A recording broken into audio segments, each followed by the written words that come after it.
ये क्वेश्चन है जिसमें क्वेश्चन नंबर 31 की बात हम आज करने जा रहे हैं। प्रैक्टिकल क्वेश्चन नंबर 31 है रिटायरमेंट का, जिसमें लिखा हुआ है ABC एक फर्म में पार्टनर हैं जिनका रेशियो 5-3-2 का है। C जो है फर्म से रिटायर हो रहा है एंड ही शेयर A और B ने फ्यूचर में ये एग्री हुए कि उनका शेयर 5 और 6 का हो जाएगा। गुडविल का कैलकुलेशन 2 ईयर्स परचेज के बेस पे करना है और पिछले 5 सालों का प्रॉफिट दिया हुआ है और जनरल रिजर्व और प्रॉफिट एंड लॉस का डेबिट बैलेंस 30,000 और सी की कैपिटल दी हुई है। और आपसे कह रहा है कि you are required to record general entry in the book of firm and prepare the capital account on his retirement. अब इस क्वेश्चन को बच्चों आप थोड़ा सा पॉज करके रीड करेंगे। जब आप पॉज करके रीड करेंगे तो आपको कुछ इसकी इंपॉर्टेंट चीज़ें निकल के आ जाएंगी। जब इंपॉर्टेंट चीज़ें आपको पता चल जाएंगी तब जा कर के आप इसको सॉल्व कर सकते हैं। अब सबसे पहले बच्चों देखो, ये प्रैक्टिकल क्वेश्चन 31 का सलूशन है। अब जैसे कि ओल्ड रेशियो AB और C का 5-3-2 का है, न्यू रेशियो AB का जो 6-4 का हो जा रहा है, यानी न्यू में से ओल्ड को घटाएंगे तो गेनिंग पता चल जाएगा। तो हम देखते हैं कि गेन बाई ए कितना गेन कर रहा है। जो न्यू शेयर है इसमें से ओल्ड शेयर हमने माइनस कर दिया, 1/10 ये जो शेयर बचा है वो ये गेनर है, कौन? ए। फिर अब देखो यहाँ पे बी है, बी 4/6 पहले पा रहा था। अब बी का जो बी जो पा रहा है वो 3/4 पा रहा है अब, और पहले 3/10 पा रहा था। तो यहाँ पे इसको हमने सॉल्व किया तो बी भी गेनर है, A/10, यानी ए और बी का जो गेनिंग रेशियो निकल के आया 1:1। अब देखो पुराना जनरल रिजर्व, एक्चुअली इस टाइप के क्वेश्चन में हमें करना क्या होता है कि रिवाइज वैल्यू को रिकॉर्ड नहीं करना होता है। तो देखो रिवाइज वैल्यू को रिकॉर्ड नहीं करना होता है, बिना रिवाइज वैल्यू को रिकॉर्ड अकाउंट मेंटेन करना होता है। तो आप एक चीज़ देखो, यहाँ पे जनरल रिजर्व 1,20,000 का दिया हुआ है और ये actually profit and loss account debit balance से लॉस है, इसलिए हमने इसको घटा दिया। यानी 90,000 रुपये में सी को हिस्सा मिलना चाहिए। अब देखो 90,000 रुपये में सी को हिस्सा मिलना चाहिए। तो अब सी का 1/10 ए ने लिया, 1/10 बी ने लिया है। तो amount of goodwill paid by A to C, 90,000 के 1/10, 90,000 के 1/10 ए पे करेगा सी को, और amount of goodwill paid by B जो होगा 90,000 का 1/10, यानी 9,000 रुपये ये पेड किया जाएगा किसके द्वारा? बी के द्वारा। अब देखा जाए हम एवरेज प्रॉफिट कैलकुलेट करते हैं बच्चों, जैसा आप सभी को मालूम होगा कि गुडविल भी कैलकुलेट करना है। तो एवरेज प्रॉफिट 10,000 प्लस 25,000, ये 15,000 रुपये तो प्रॉफिट है, लेकिन ब्रैकेट में लॉस लिखा है तो लॉस है, प्लस 36,000 प्लस 44,000 ये क्वेश्चन में दिया हुआ है। और 5 सालों का प्रॉफिट है तो 5 से डिवाइड कर दिया 20,000। क्वेश्चन में बोला है गुडविल का जो वैल्यूएशन होगा वह 2 ईयर्स के परचेस के बेस पे होगा। तो goodwill is equal to average profit, formula लिख सकते हो, average profit into number of year of purchase. तो 20,000 में 2 से मल्टीप्लाई करो, 40,000 की गुडविल आ गई। अब सी को गुडविल में कितना पैसा मिलना चाहिए? सी शेयर इन गुडविल 40,000 का 2/10, जैसा कि उसका हिस्सा है 8,000 रुपये, यानी ये आपको गुडविल का पैसा ये मिलेगा सी को। ठीक है। अब देखा जाए ये गुडविल का पैसा आधा, क्योंकि गेनर दोनों लोग हैं तो 1/1 के फॉर्म में ये लोग देंगे। अब यहाँ पे जनरलिटी पास करते हैं। जनरलिटी क्या पास होगी? अब जनरलिटी में देखो बच्चों, सबसे पहले क्या करते हैं, जो ये इन लोगों ने शेयर अमेंडेड वैल्यू है, रिवाइज्ड वैल्यू है, क्योंकि इसमें बुक को हमें दोबारा रिवाइज वैल्यू रिकॉर्ड नहीं करनी है। इस कारण से A's capital account debit, B capital account debit to C capital account debit to C capital account 18,000, ये 9,000 रुपये ये लोग देंगे। फिर इसके बाद बच्चों हम सी का कैपिटल अकाउंट बनाएंगे। जैसा कि आपको मालूम है कि सी का कैपिटल बुक में क्वेश्चन में दिया है कि सी की जो कैपिटल है वो 2 लाख की है, तो बाई बैलेंस BD 2 लाख हो जाएगा, और बाई ए कैपिटल जो है वो भाई ए कैपिटल ए ने दिया है, जो उसका शेयर लिया है सी से, और 9,000 रुपये उसके बदले में दिया है। अब बी ने दिया है ये। अब ये जो 8,000 की गुडविल आई है ये वैल्यूएट हुई है।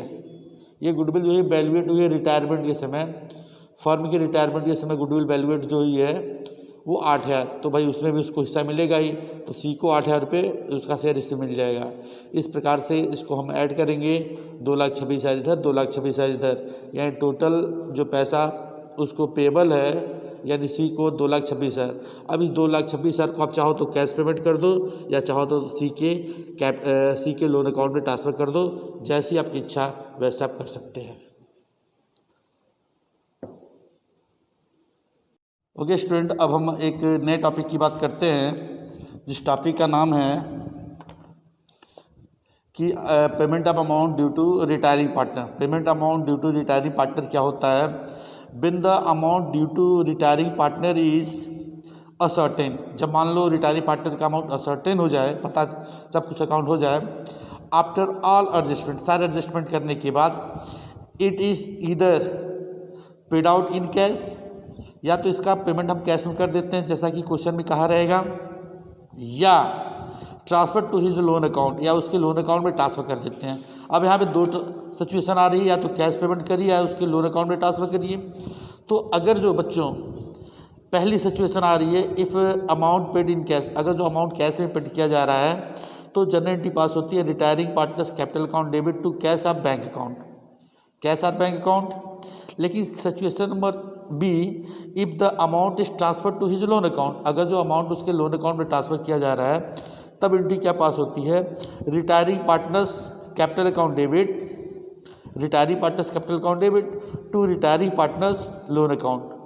एक नोट में यहाँ पे बच्चों आपको बता दे रहा हूँ, if nothing is mention question, अगर जो क्वेश्चन में ये नहीं मेंशन है कि पेमेंट कैश किया जा रहा है कि उसके लोन अकाउंट में ट्रांसफ़र किया जा रहा है, ऐसा कुछ नहीं मेंशन है, तो it will be transfer to his loan account. तो आपको बाय डिफ़ॉल्ट आपको उसको जो पी अमाउंट पेमेंट करना है वो उसके लोन अकाउंट में ट्रांसफ़र कर देंगे, दैट्स ऑल। ये इसका पूरा का पूरा टॉपिक्स। तो ये आपका पूरा का पूरा retiring partners, payment of amount due to retiring partners है, जिसको आपने देखा होगा। यहाँ पे आप स्टेप बाय स्टेप सब कुछ दिया हुआ है, आप इसको रीड कर लीजिए। देखो बच्चों, अब एक मैं इलस्ट्रेशन नंबर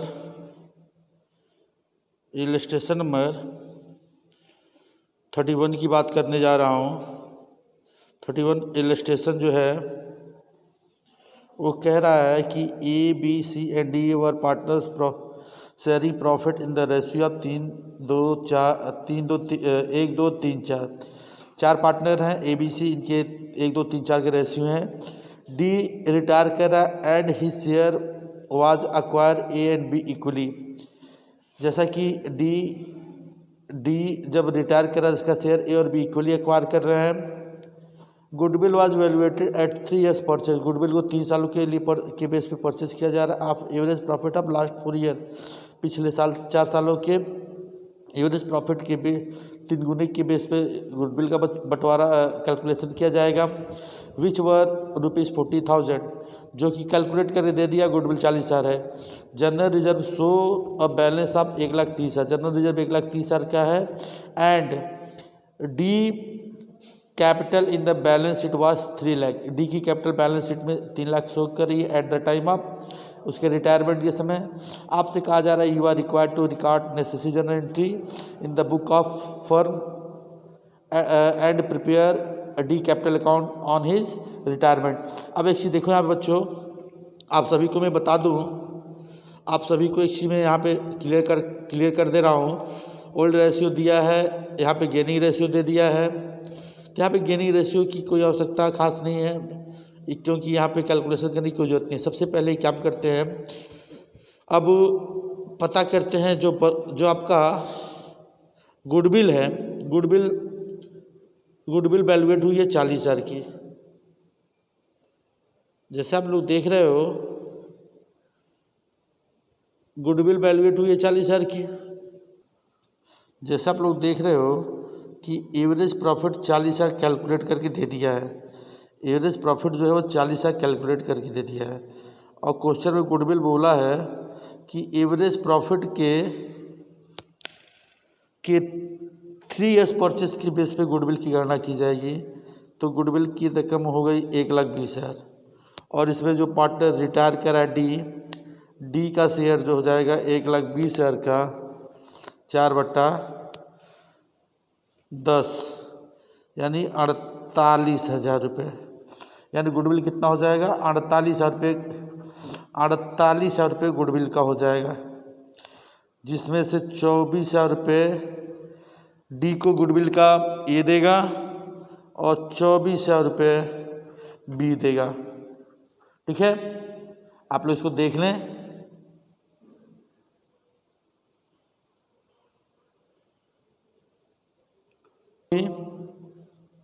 अब बच्चों इस केस में जो जर्नल एंट्री पास होगी, A capital account debit 24,000, B capital account debit 24,000 to D capital account, और नरेशन आप चाहो तो दे सकते हो treatment of goodwill on retirement of partners.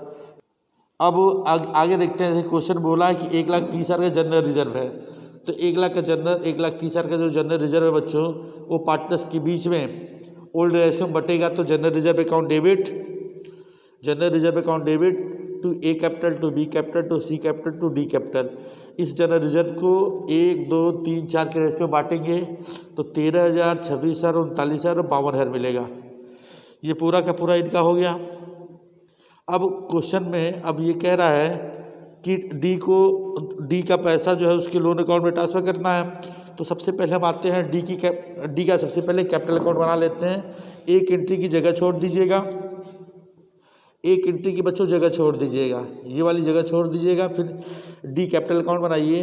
तो सबसे पहले डी का कैपिटल लिखेंगे जो पुरानी कैपिटल है, बाई बैलेंस BD 3 लाख रुपए। फिर ए ने इसको गुडविल का दिया है 24,000 रुपये, बी ने गुडविल का दिया है 24,000 रुपये और प्लस इसको जनरल रिजर्व का 52,000 रुपये मिला है, तो बाई जनरल रिजर्व हो गया 52,000। अब इनको हमने ऐड किया तो 4 लाख। इसकी बैलेंसिंग करेंगे, इधर 4 लाख है, इधर कुछ है तो इधर भी 4 लाख लिखेंगे और ये 4 लाख तो इसके लोन अकाउंट में चला जाएगा, डीज लोन अकाउंट 4 लाख। और यहाँ पे जनरल एंट्री पास हो जाएगी, D's capital account debit to D's loan account 4 lakh रुपए और 4 लाख रुपए। तो ये इसकी जनरल एंट्री है बच्चों। आप इसको क्वेश्चन को एक बार रिवाइज करेंगे, अच्छा लगेगा कैलकुलेशन आपको। देखो बच्चों, ये क्वेश्चन नंबर मैं 32 ये स्टार्ट किया हूँ, सॉल्व करने जा रहे हैं, जिसमें XYZ एक फर्म में पार्टनर है जो प्रॉफिट एंड लॉस इनका इक्वली है। The balance sheet of the firm as at 31 March 2020 as at follow.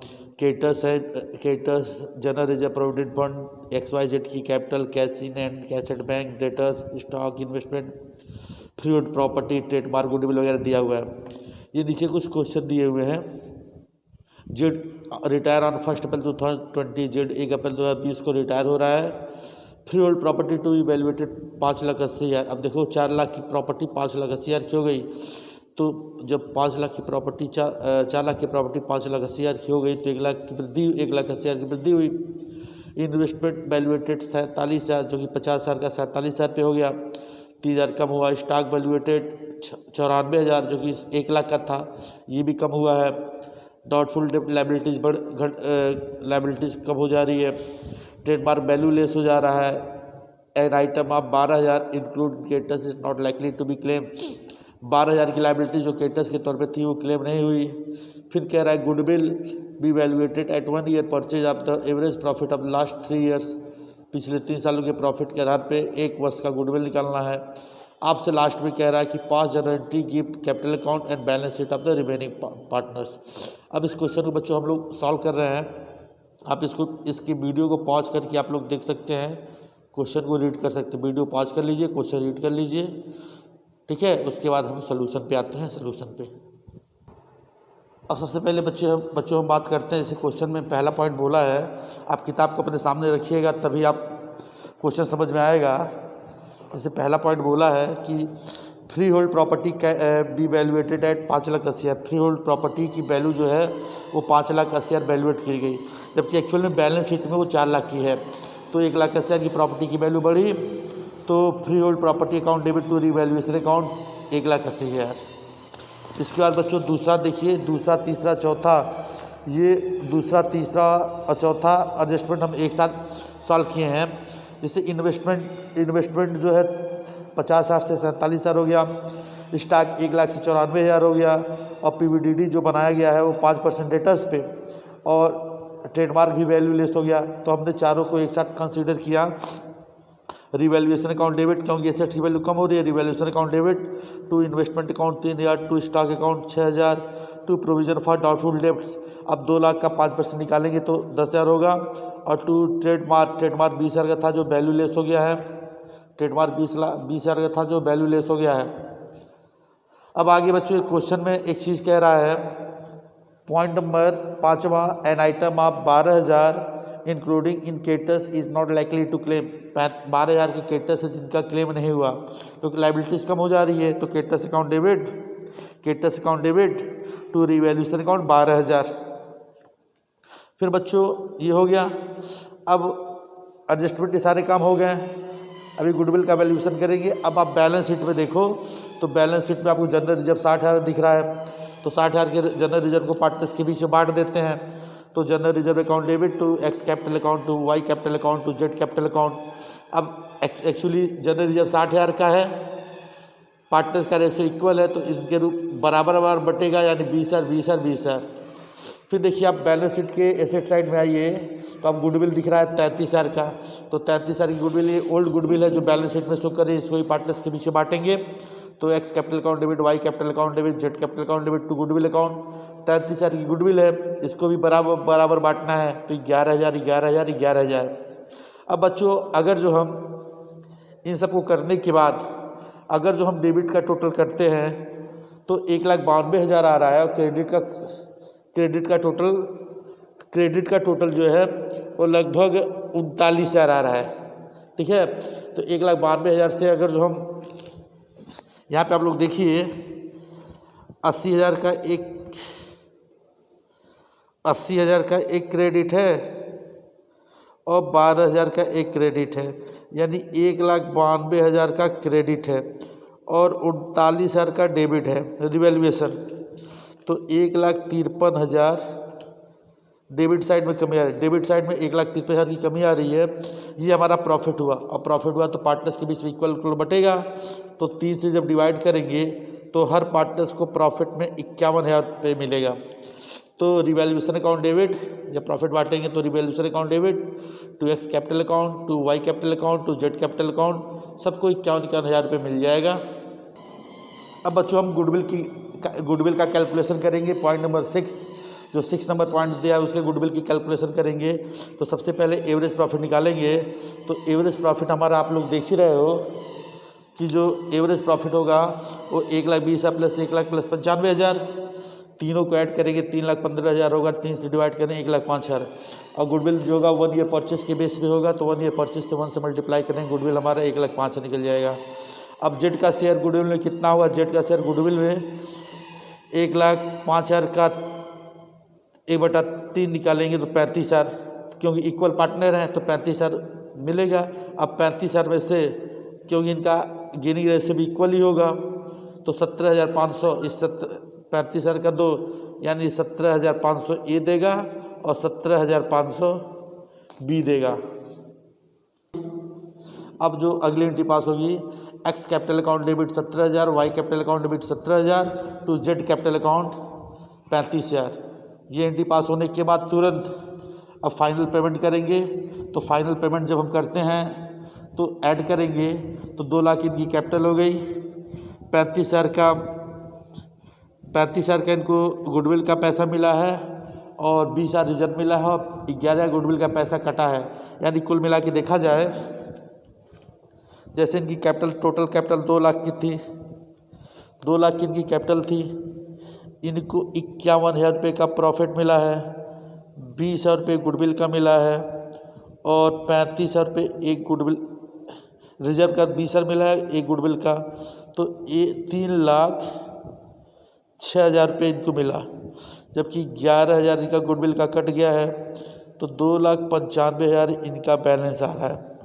2,95,000 mister Z को देना है। तो वही एंट्री हो जाएगी, Z capital account debit to Z loan account, Z capital account debit to Z loan account 2,95,000। अब देखो बच्चों, हम आगे बात करते हैं रिवैल्यूएशन अकाउंट की। सबसे पहले रिवैल्यूएशन अकाउंट को फॉर्मेट ड्रा करेंगे। फॉर्मेट ड्रा करने के बाद आप देखते हैं कि फ्री होल्ड प्रॉपर्टी जो है वो 1,80,000 से वृद्धि हुई है, तो लिखेंगे बाई फ्री होल्ड प्रॉपर्टी 1,80,000। फिर देखेंगे इन्वेस्टमेंट जो है वो आपका 3,000 से कम हुआ है, तो टू इन्वेस्टमेंट लिखेंगे। स्टॉक 6,000 से कम हुआ है, तो टू स्टॉक लिखेंगे 6,000। और डेटस पे 5% का प्रोविज़न हुआ है, तो 2 लाख का 5% 10,000, टू PBDD 10,000। और ट्रेडमार्क जो वैल्यू लेस हो गया है, तो टू ट्रेडमार्क 20,000। इधर का टोटल करेंगे 1,92,000 है, इधर का टोटल करेंगे 3,3,6 39,000, इधर का टोटल करेंगे 39,000। अब इसका डिफरेंस आ गया 1,53,000। ये ग्रॉस प्रॉफिट है, और इस ग्रॉस प्रॉफिट को इक्वल फॉर्म में हम क्या करेंगे, पार्टनर्स के बीच में बांट देंगे। तो 51,000 एक्स कैपिटल में चला जाएगा, वाई को मिलेगा 51,000 और जेड को मिलेगा 51,000। यानी X capital account debit, Y capital account debit to Z capital account 51,000 51,000 51,000। आगे बच्चों बात करते हैं बैलेंस शीट बनाने का। बैलेंस शीट बनाने में सबसे पहले हमें करना क्या होता है, जब भी हम बैलेंस शीट बनाते हैं तो बैलेंस शीट बनाते वक्त सबसे पहले क्या करते हैं, बैलेंस शीट से जो पुरानी कैपिटल होती है हम उसको क्या करते हैं, पहले लिखते हैं। तो पहले 3 पार्ट में 3 कॉलम बना लेंगे, एक पर्टिकुलर का कॉलम रहेगा ही, यानी 3 1 4 दूनी 8 कॉलम यहाँ पे डिवाइड करेंगे। सबसे पहले हम उसकी कैपिटल लिखेंगे, पुरानी कैपिटल XYZ की, तो उनकी पुरानी कैपिटल 3 लाख 2 लाख ये क्वेश्चन में दिया हुआ है। प्लस रिवैल्यूएशन अकाउंट का जो प्रॉफिट है उसको लिखेंगे, या प्रॉफिट इधर आता लॉस इधर जाता, तो प्रॉफिट है तो बाय रिवैल्यूएशन अकाउंट 51,000 51,000 51,000। अब इसके बाद जनरल रिजर्व था, जैसा कि आपने देखा हो पार्टनर्स को जनरल रिजर्व भी मिला है, तो जनरल रिजर्व 20,000 20,000 20,000 दे देंगे। अब इसके बाद रिटायरमेंट के समय एक्स और वाई के थ्रू जेड को मिला है 17,500 17,500, तो by X capital account Z X देगा जेड को 17,500, वाई देगा जेड को 17,500, तो by X capital account by Y capital account 17,500 17,500। इसके बाद आप इधर आ जाइए, देखिए बैलेंस शीट में एक 33,000 की गुडविल थी जो पार्टनर्स के बीच में बंटनी चाहिए थी, तो उसको ही बांटेंगे। तो टू गुडविल अकाउंट 11,000 11,000। अब देखो एक्स और वाई ने जेड को पैसा दिया है, एक्स और वाई ने जेड को जो पैसा दिया उससे क्या बैलेंस कम हो जाएगा, तो इधर हो जाएगा टू जेड कैपिटल अकाउंट 17,500 17,500 17,500 17,500 जब देंगे। अब इसके बाद अब हम टोटल फाइनल करेंगे, तो जेड का जब हमने टोटल किया 3,06,000 3,06,000 जेड का टोटल आया, जबकि इधर 11,000 है, यानी जेड का जो है बच्चों वो 2,95,000 डिफरेंस आया, ये उसके लोन अकाउंट में ट्रांसफ़र कर देंगे। क्वेश्चन में कुछ नहीं बोला है, तो टू जेड लोन अकाउंट 2,95,000, और वाई का जब वाई का जब काउंटिंग करेंगे तो 2,71,000 वाई का टोटल हुआ, और इधर आपका 27,500 दिख रहा है, तो डिफरेंस निकालेंगे तो 2,42,500। इसको अलग लिखेंगे टू बैलेंस CD, क्योंकि ये कैपिटल है ये लोन है। और जब हमने वाई एक्स का निकाला 3,71,000 इधर आया, इधर का भी 3,71,000, और इसमें से 27,500 जब माइनस करेंगे तो 3,42,500 ये आपका ये फाइनली बैलेंस निकला लोगों का। यानी जेड का लोन अकाउंट 2,95,000 और एक्स और वाई की कैपिटल जो रिमेनिंग है। अब इसके बाद इसको बैलेंस शीट में हम प्रिपेयर करते हैं। जैसा कि आप लोग जानते हो कि बैलेंस शीट आपके एग्जाम में नहीं आएगा, बट मुझे बैलेंस शीट बताना मेरी रिस्पॉन्सिबिलिटी है। तो बैलेंस शीट का फॉर्मेट ड्रॉ करेंगे। फॉर्मेट ड्रॉ करने के बाद सबसे पहले कैपिटल लिखेंगे, कैपिटल में एक्स की कैपिटल वाई की कैपिटल, एक्स की कैपिटल जो है वाई की कैपिटल जोड़ करके बाहर कर देंगे। फिर जेड का लोन अकाउंट जो है वो उसको लिख देंगे जो कि जेड को पेमेंट नहीं किया गया है, प्लस केटस जो है आप लोग को मालूम हुआ केटस जो है बच्चों वो 1,02,000 के हैं, 1,09,000 केटस हैं, और इसमें से 12,000 रुपये माइनस हो जाएगा तो 97,000 के केटस हो जाएंगे। और प्रोविडेंट फंड आपका 20,000 है, तो आपको मालूम है एज इट इज़ लिख दिया जाएगा, उसमें कोई चेंज होगा नहीं। कैश एट बैंक में कोई चेंजेस नहीं है, उसको एज इट इज लिख देंगे। डेटस चेंज हुआ है, 10,000 डेटस कम हुए हैं, PBDD बना है तो इसको 1,90,000 लिखेंगे। स्टॉक की वैल्यू 6,000 कम हुई है, इसको लिख देंगे 94,000। इन्वेस्टमेंट 47,000 पे आ गया। फ्री होल्ड प्रॉपर्टी 4 लाख से बढ़ के 5,80,000 की हो गई है। और उसके बाद गुडविल बढ़ ही चुका है, ट्रेडमार्क वैल्यू लेस हो गया है। इट मीन्स अब जब हम इस बैलेंस शीट को टोटल करेंगे डेबिट और क्रेडिट इसका लाइबिलिटी और एसेट्स, तो 9,97,000 लाइबिलिटी साइड और 9,97,000 एसेट साइड, यानी दोनों साइड हमारा आ गया। इट मीन्स हमारा क्वेश्चन परफेक्ट और सही है।